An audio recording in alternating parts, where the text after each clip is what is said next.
नमस्कार,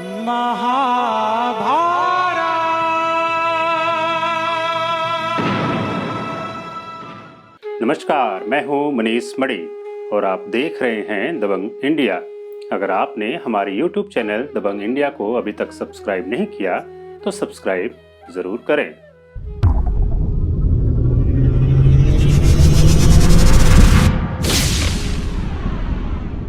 धृतराष्ट्र ने कणिक से कहा, कणिक, दिनों दिन पांडु पुत्रों की ख्याति बढ़ती जा रही है, जिसके चलते मेरे चित्त में बड़ी जलन हो रही है।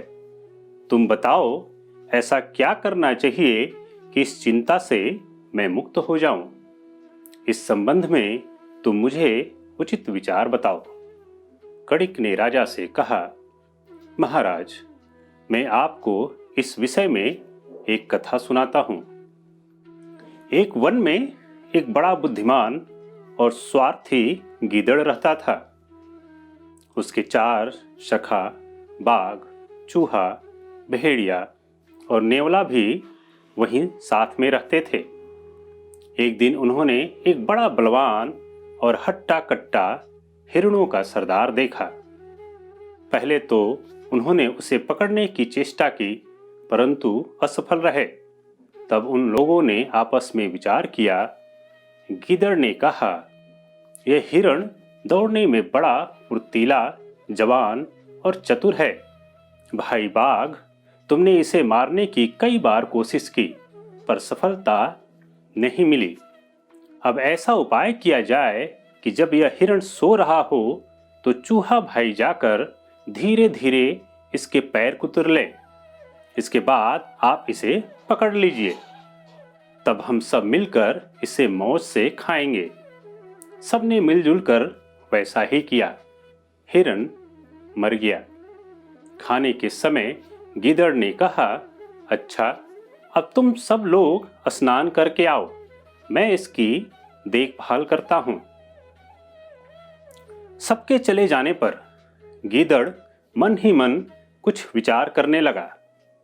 तब तक बलवान बाघ स्नान करके नदी से लौट आया।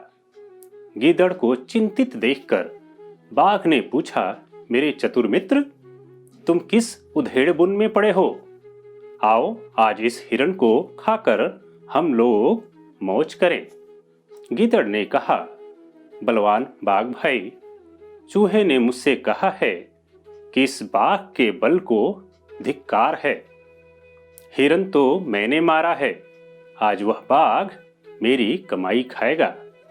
सो भाई, उसकी यह घमंड भरी बात सुनकर मैं तो अब हिरण का मांस खाना अच्छा नहीं समझता। बाघ ने कहा, अच्छा, ऐसी बात? उसने तो मेरी आंखें खोल दी। अब मैं अपने बूते पर पशुओं को मारकर खाऊंगा। यह कहकर बाघ चला गया। उसी समय चूहा आया।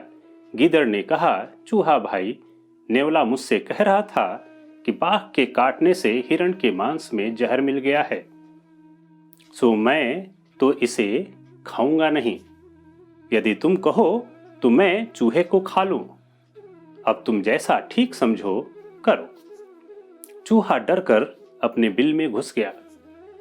अब भेड़िए की बारी है। गीदड़ ने कहा, भेड़िया भाई, आज बाघ तुम पर बहुत नाराज हो गया। मुझे तो तुम्हारा भला नहीं दिखता। वह कभी भी बाघन के साथ यहां आएगा। जो ठीक समझो वो तुम करो। भेड़िया दुम दबाकर भाग निकला। तब तक नेवला भी आ गया। गीदड़ ने कहा, देख रहे नेवले, मैंने लड़कर बाघ, भेड़िए और चूहे को भगा दिया है। यदि तुझे कुछ घमंड हो तो मुझसे लड़ ले और फिर हिरण का मांस खा।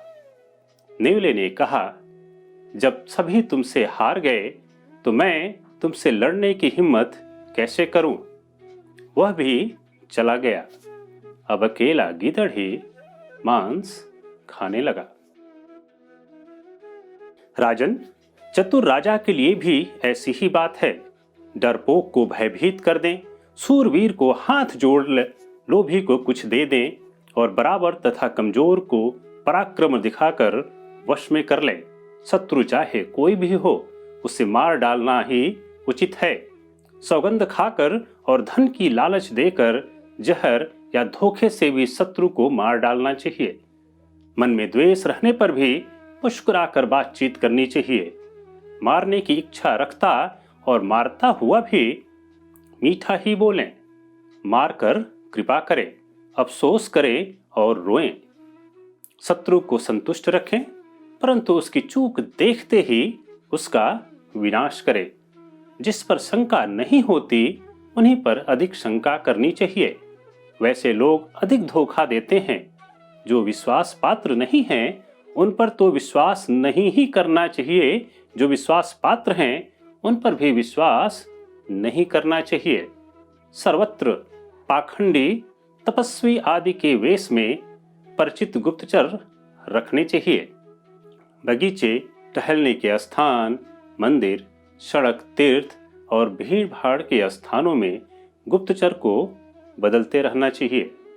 वाणी का विनय और हृदय की कठोरता भयंकर काम करते हुए भी मुस्कुराकर बोलना चाहिए। यह नीति निपुणता का ही चिन्ह है। हाथ जोड़ना, सौगंध खाना, आश्वासन देना, पैर छूना और आशा बंधाना, ये ही सब ऐश्वर्य प्राप्ति के उपाय हैं। जो अपने शत्रु से संधि करके निश्चिंत हो जाता है, उसका होश तब ठिकाने आता है जब उसका सर्वनाश हो जाता है। अपनी बातें केवल शत्रु से ही नहीं, मित्र से भी छिपानी चाहिए। किसी को आशा दे भी तो बहुत दिनों की आशा दें। बीच में अड़चन डाल दें, कारण पर कारण गढ़ते जाएं। राजन, आपको पांडु पुत्रों से अपनी रक्षा करनी चाहिए। वे दुर्योधन से बलवान हैं। आप ऐसा उपाय कीजिए कि उनसे कोई भय न रहे और पीछे पश्चाताप भी न करना पड़े। इससे अधिक और मैं क्या कहूँ। यह कहकर कणिक अपने घर चला गया। धृतराष्ट्र और भी चिंतातुर हो सोच विचार करने लगे।